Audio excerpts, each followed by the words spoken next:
بسم اللہ الرحمن الرحیم۔ الصلاۃ والسلام علیک یا سیدی یا رسول اللہ، الصلاۃ والسلام علیک یا سیدی یا حبیب اللہ۔ میں مشتاق آفتاب، آپ میرا یوٹیوب اور فیس بک پیج دیکھتے ہو۔ دوستو، عالم دنیا کا یہ عظیم منشور دستور اور لاہ عمل ہے کہ جب ایک ملازم 50 سال یا 60 سال کی عمر تک پہنچے تو اس کو نوکری سے ریٹائر، یعنی نوکری سے ایک قسم کا برخاست کیا جاتا ہے، کیونکہ سمجھا جاتا ہے کہ اب وہ شخص مزید کام کرنے کا لائق نہیں رہا، کیونکہ اول تو اس کا صحت ٹھیک نہیں رہ پائے گا، دوم یہ سمجھا جاتا ہے کہ 50 اور 60 کی عمر میں ایک ملازم کی سوچنے سمجھنے کی صلاحیت دھیرے دھیرے ختم ہو جاتی ہے، اور تیسرا، ایک ملازم کے ریٹائر ہونے سے کئی پوسٹیں خالی ہوتی ہیں، ان پر نئے افراد کو روزگار کا موقع ملتا ہے۔ یہی 3 وجہ ہے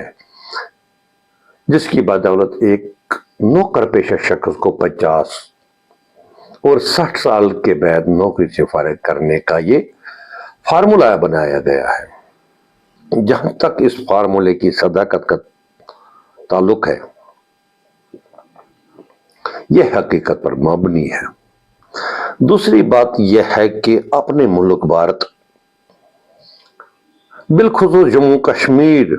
میں جب ایک ملازم ریٹائر ہوتا ہے تو وہاں پر یہاں کے عظیم با کردار بیوروکریٹ اور اعلیٰ سیاستدان اپنے منظور نظر افراد کو ایڈجسٹ کرتے ہیں، اور مختلف محکموں میں جو ہزاروں ڈیلی ویجر ملازم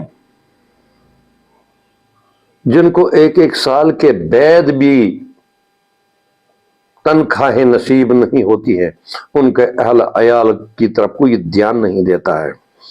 بہت سارے ڈیلی ویجر ایسے ہیں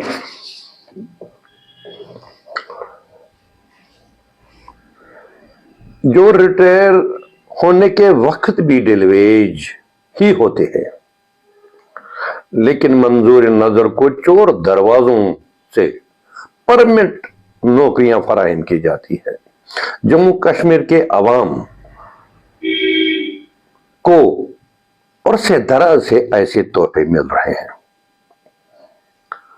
بہرحال ہم بات کرتے ہیں 50 اور 60 سال کی عمر میں ریٹائرمنٹ کی، لیکن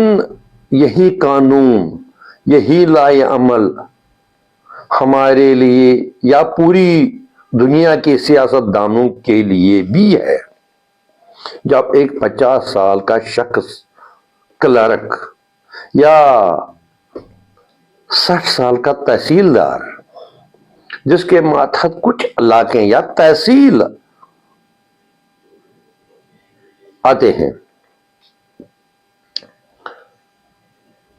60 سال کی عمر میں ریٹائر ہوتے ہیں یا 50 سال کی عمر میں ریٹائر کیے جاتے ہیں، تب 80 سال 90 سال یا 100 سال کے ایک عمر دراز سیاستدان جو ایک ملک کو چلا رہا ہے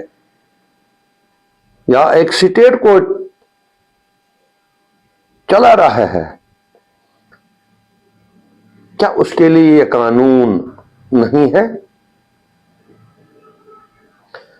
کیا قانون میں لکھا ہے کہیں پہ کہ وہ 50 سال 60 سال کے بعد صحت مند رہ پائے گا؟ کیا اس کا دماغی توازن 50 کے بعد بگڑ نہیں جائے گا، جس طرح ایک ملازم کو، ایک جوان کو